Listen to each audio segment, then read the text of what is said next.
আমাদের বিদ্যুতের ঘাটতিটা আমরা পূরণ করে বিদ্যুতে আমরা স্বয়ংসম্পূর্ণ দেশ হিসেবে নিজেকে আমরা গড়ে তুলি। আমাদের মাননীয় প্রধানমন্ত্রী কিছুদিন আগে আমাদের পানি সম্পদ মন্ত্রণালয় এবং যোগাযোগ মন্ত্রণালয় আমাদের মন্ত্রীদেরকে এবং সংশ্লিষ্ট মন্ত্রণালয়ের সচিবদেরকে ডেকে আমাদেরকে কতগুলো এলাকা আছেন যেগুলো নদীর কোল ঘেঁষে যে জায়গাগুলো পড়ে আছেন কোনো কাজে লাগাচ্ছেন না, ঠিক যোগাযোগ মন্ত্রণালয় যে জায়গাগুলো আছেন কাজে লাগাচ্ছেন না, সেই জায়গাগুলোর একটা পরিমাপ আমাদের এখানে চেয়েছিলাম সারা বাংলাদেশ জুড়ে। সেক্ষেত্রে কিন্তু আমরা আমাদের মন্ত্রণালয় থেকে আমরা মাননীয় প্রধানমন্ত্রীকে আমরা সেই সংখ্যাটা জানিয়েছি আমাদের কত একর জমি পড়ে আছে, এবং সেইখানে আমাদের সিদ্ধান্ত হয়েছে যে বাংলাদেশকে আমরা যদি বিদ্যুতের স্বয়ংসম্পূর্ণ করতে চাই, আমরা বাংলাদেশের বিদ্যুতের ঘাটতি যদি আমরা পূরণ করতে চাই, সেক্ষেত্রে আগামী দিনে আমাদের সোলার প্ল্যান্ট নির্মাণ ছাড়া আমাদের অন্য কোনো রাস্তা আমাদের মধ্যে খোলা নাই। সেক্ষেত্রে মাননীয় প্রধানমন্ত্রী আমাদের বাংলাদেশের যে নদী বলেন, আমাদের বাড়ি বলেন, ফাঁকা জায়গা বলেন, যেখানে বলেন ওই 3.5 একর থেকে শুরু করে 300-200 যত একর পাওয়া যায় সেইখানে প্রয়োজনে আমরা বিশেষ করে বাইরের যে কোনো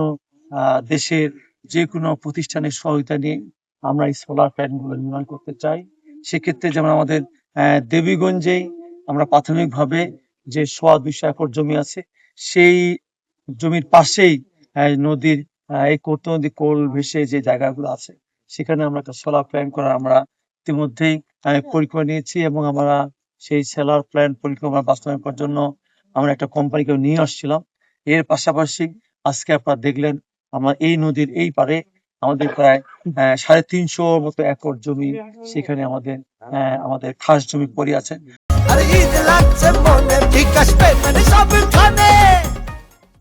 এইভাবে হয়তো আরো অনেক জমি আমাদের এই পঞ্চগড়, বিশেষ করে তেঁতুলিয়া, পঞ্চগড় সদর, দেবীগঞ্জ, বোদায় এই কর্তনদী কোল ঘেঁষে প্রায় আমার হাজার হাজার আমাদের একর জমির যেটা খাস জমি পড়ে আছে, তা আমরা ইতিমধ্যেই আমাদের পানি সম্পদ মন্ত্রণালয়ে যে আমাদের কর্মকর্তা আছেন, আমাদের এখানে ডিসি মহোদয় আছে, ইউনো সাহেব আছেন, আমি সবার সাথে কথা বললাম। আমরা অতি অল্প সময়ের ভিতরে এই যে আমাদের খাস জমিগুলো আছে সেগুলো নির্ধারণ করবো, এবং নির্ধারণ করে আমরা ঢাকায় আমাদের মাননীয় প্রধানমন্ত্রীর সঙ্গে কথা বলে, রেজার সঙ্গে কথা বলে আমরা কোন কোন দেশের কোন কোন প্রতিষ্ঠান বা আমাদের দেশেরও কোনো যে ব্যক্তি বা প্রতিষ্ঠান এখানে সোলার প্ল্যান্ট করতে চান, সেই সোলার প্ল্যান্ট গুলো এখানে নির্মাণ করবেন, এবং সেই বিদ্যুৎটা আমরা সেই সোলার প্ল্যান্ট থেকে আমরা সেখানে ক্রয় করে আমরা আমাদের বিভিন্ন দেশে, আমাদের দেশের বিভিন্ন জায়গায় সেইগুলো আমরা যেখানে আমাদের বিদ্যুতের ঘাটতি আছে, যেখানে যে কোম্পানির ক্ষেত্রে, ফ্যাক্টরির ক্ষেত্রে, ইন্ডাস্ট্রি ক্ষেত্রে, বাড়িঘরের ক্ষেত্রে, বা আমাদের বিশেষ করে অ্যাগ্রো বেস শিল্প গ্রহণ করার ক্ষেত্রে সেখানে আমরা সরবরাহ করবো,